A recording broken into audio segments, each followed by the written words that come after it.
Pecon Motorcycle newest model, ito po ang FKM Pyro 175 Unleash the Thrill, yan po ang tawag nila dyan. At syempre, makita nyo talagang iba ang pormahan din ito. No? Syempre, very familiar kayo sa kanyang design. Alam nyo naman po kung anong model yan, kapareho nito. And alam ko kung saan kayo magiging interesado. Yung kanyang specs and features, mga idol, aba, matindi rin, ano? Hindi rin to pauhuli. Talagang magugustuhan nyo rin to talaga, mga idols. At sa pa dyan, yung kanyang very affordable price. Aba, itong presyo niya para ka lang bumili ng 125cc ng mga kilalang brand sa atin sa Pilipinas. Kaya mga idols, ano pang hinihintay nyo? Samahan niyo ako at alamin natin isa-isa lahat po ng specs and features nito, pati na rin ang kanyang installment at cash. Good day mga idol, welcome back sa ating channel. And here, nandito po tayo sa Carmack, Dagupan City. At ito po, kitang-kita nyo, meron na tayo ditong motor na available from Pecon Motorcycle FKM Pyro 175 mga idol. Ang gwapo ng kanyang itsura at kanyang design. Ano? Well, ito po ay available na sa mga any Carmack dealership o branch nila located sa buong Pangasinan mga idols. Kaya kung gusto nyo pong bumili, you can check out my video description. Check nyo po yung kanilang contact number. And pagdating naman po sa presyo nito, ang SRP po nito ay 89,800. And pag binili po nyo ng cash payment to, siyempre may add-on pa tayo na 3,000 for the LTO. So 92,800 po yung i-prepare ninyong pambayad. And para naman sa ating down payment, 10,000 pesos yung ating initial down payment nito. And 3 years naman, 4,570. So mga idols, punta na kayo dito kasi napakaganda ng kanyang design at isa pa, ang lakas ng makina, no? 175cc po ang kanyang total displacement mga idol. At yung max power, 11.13 horsepower, ganun katindi. So kahit meron tayong angkas, okay din po. Walang problema yan. Komportable rin tayo dahil mababa rin yung kanyang seat height. Actually, papakita ko sa kanya yung inyong seat height ito, ano? Yan. So napakagaan din itong motor na ito mga idols, ano? Para mapipil mo kagad na madali siyang i-maneuver, gamitin. Ayan. So ito po yung kanyang seat height, 5'6 po yung height ko. Kita naman po ninyo, flat-footed ako sa floor. Ibig sabihin, kahit ang height po ninyo, average 5'4", 5'5", kayang-kaya nyo rin po ito. So walang pinipiling rider to mga idol. Ito po ang ating pinakabagong scooter from Pecon Motorcycle. Here at Carmack, Dagupan, mga idols, you can check here. Punta na po kayo dito. Marami silang unit na available dito. Any color. Meron tayong white, red, black, saka gray. Yan po yung 4 na color na inyong pagpipilian. And para naman sa ating specs ng ating engine type, yan po ay merong 175cc. Mataas na displacement, 4-stroke, single cylinder mga idol. Of course, ito po ay air cooling, 2 valves, fuel injection, at single overhead camshaft. Again, marami po magtatanong bakit air-cool to? Well, para sa kanyang transmission, yan po ay CVT at naka-electric start lamang. Max power, 11.13 HP at 8,000 RPM. At ang kanyang maximum torque naman ay may total 11 Newton meters at 6,000 RPM. Ganun siya katindi mga idols. Siyempre, sa ganitong power at performance, aba okay na to mga idols. Ano? Siyempre, yung ating features para sa ating motor na to, meron tong combi braking system na talaga naman po, panalo yan para sa ating stopping power. USB type socket charger. Aba, pwede na natin may charge ng cellphone natin. At itong ating mga chassis, mga idol, front suspension, hydraulic spring type, telescopic forks to. Conventional yung ating front suspension na yan. And sa ating rear suspension, dual shock absorber po ito. Hydraulic spring type din. At siguradong pong komportable tayo even kahit meron tayong passenger dyan, mga idol. Siyempre, pagdating naman sa ating stopping power, sabi ko nga sa inyo, single disc, 2-piston caliper, at yan po ay equipped ng combi braking system. Solid dyan, pag may combi braking system tayo mga idol, sabay po nagbe-brake yung front and rear natin. At siyempre, meron sudden force dyan, talagang mas maganda yung ating stopping power dito. Well, para sa ating rear brake, single disc din, 2-piston caliper, matindi mga idol, ano, with combi braking system. So dito sa ating Pyro 175, napakaganda ng ating stopping power dahil parehong disc brake po ang harap at likuran natin. Ganun ka-solid to. O di ba mga idols, 175cc, naka-dual disc brake pa tayo. At yung ating wheels, yan po ay 3-spoke Y-type alloy wheels pa mga idol. O di ba ang ganda rin ng kanyang sporty design ng ating wheels, ano? At yung ating sukat sa harapan na gulong, 180 by 14 inch. Yan din po ay tubeless. Abang matindi. malapad din yung mga gulong natin na nilagay dito at 14-inch po ang gulong natin. Sa likuran naman, ang sukat 120/70 by 14-inch. And ito pa mga idols, meron na rin siyang ready na rear mud guard Aba mga idols, talagang solid itong ating scooter na to.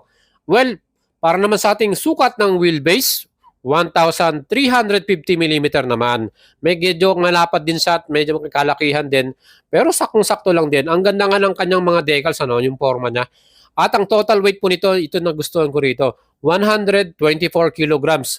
Napaka-lightweight niya. Actually, pagka dala-dala mo siya, tinutulak mo, napakagaan niya eh. At ang kanyang ground clearance, ang sukat naman, 150mm. Mataas na rin para sa kanyang ground clearance, mga idols. At of course, ito pang kagandahan dito, yung ating upuan mga idol. Kita naman po ninyo, makapal yung foam niya at maganda rin yung design niya. May stitches pa dyan. Kitang-kita nyo, may pagka-premium yung kanyang seat cover din na ginamit. And I'm sure mga idols, komportable ka rin pag umupo ka sa kanyang upuan na yan dahil makapal yung foam niya. Well, ito, sukatin naman natin itong ating Pyro 175 na to. Ang seat height po nito ay 780mm. Ang aking pong height mga idols ay 5'6". So imagine, almost flat-footed po ako dito. So pagdating po sa mga average Filipino riders, may sukat ka na 5'5", 5'4". Again, walang problema yan. Kayang-kaya nyo pong gamitin at patakbuhin tong ating Pyro 175 na yan. Di ba mga idols? Talagang solid At ito pa, meron pa tayong malaking compartment. Lagayan natin ng mga gamit natin. Dito po sa ating Pyro 175. Nandyan po yung ating battery, may cover siya.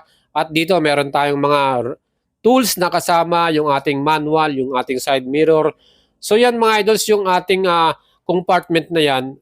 Para sa akin, okay na. Malaki din po siya. Marami tayong malalagay na mga dala natin. Yung mga kapote natin, raincoat, yung ating iba pang gamit na dala. So yan po ang advantage din ng scooter na to. Meron tayong malaking luggage compartment. Panalo. And dito naman sa ating harapan, meron tayong small compartment sa left side at sa right side naman natin, nandyan yung ating susian mga idols. So makita nyo, naka-ordinary ignition kito with lock. So yan po yung ating mismong susi. So quality rin yung ating susi. I think talagang secure din yung ating bike na to. And here makikita nyo yung mga instruction dyan. At ang kagandahan dyan, andyan na rin sa tabi niya yung pindutan or bukasan ng ating upuan at yung fuel cap. And mga idols, yan din po yung nagustuhan ko rito kasi nga yung ating fuel refill, pag nag-refill tayo ng gasolina, hindi na malaking abala sa atin. Convenient para sa atin kasi yan, bubuksan mo na lang dyan. At ang capacity po ng ating fuel ay 8.2 liters. Aba, ang dami rin natin may kakarga mga idols, 8.2 liters. At ito nga, yung ating fuel consumption, titignan pa natin yan, yung average niyan kasi wala pa tayong makuhang pinaka-legit na final consumption nito.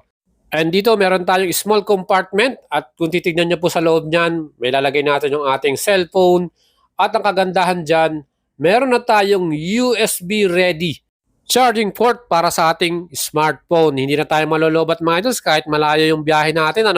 Yun din ang advantage ng ating bagong model na to, ang Pyro 175. So mapapansin nyo yung mga switches and buttons ito, napakasimple lang. Meron tayong menu sa bandang taas at yung ating high and low beam sa left side at yung ating signal indicator, left and right at yung ating pinakabusina.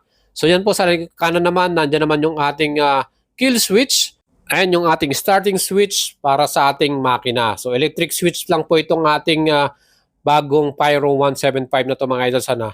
Kagandahan yan, yung ating dashboard, napaka-sporty ng design at of course ito po ay fully digital. So unfortunately hindi pa ako kasi naka-activate itong ating model na nating pinapakita sa inyo. So hindi natin mapakita yung pinaka-actual na lights at yung kanyang sports panel na yan, yung kanyang dashboard Pero makita nyo, napakaganda ng kanyang headlight. Twin headlight yan mga idols, projector type at meron tayong high beam and low beam. Meron din tayong signal indicator dyan, LED po lahat ang mga ilaw. Meron din tayong daytime running light sa bandang ibabaw. Kaya talagang napaka-astig ng design nito, lalo na kung nakailaw to. Sa likod naman, signal indicators natin, again yan po ay LED at yung ating tail light mga idols. So itong ating bagong Pecon scooter na to, talagang sigurado natin na magiging mabenta rin to sa market dahil affordable ang presyo, malakas ang makina at loaded na rin sa features na hinahanap ninyo mga idols. So yun mga idols ang ating feature para sa inyo. Sana nagustuhan nyo itong ating bagong Pecon motorcycle model na Pyro 175. Kita naman po ninyo, napakagwapo ng design at loaded na rin sa mga features na gusto nating makita sa isang scooter. Well, para sa akin, panalo to.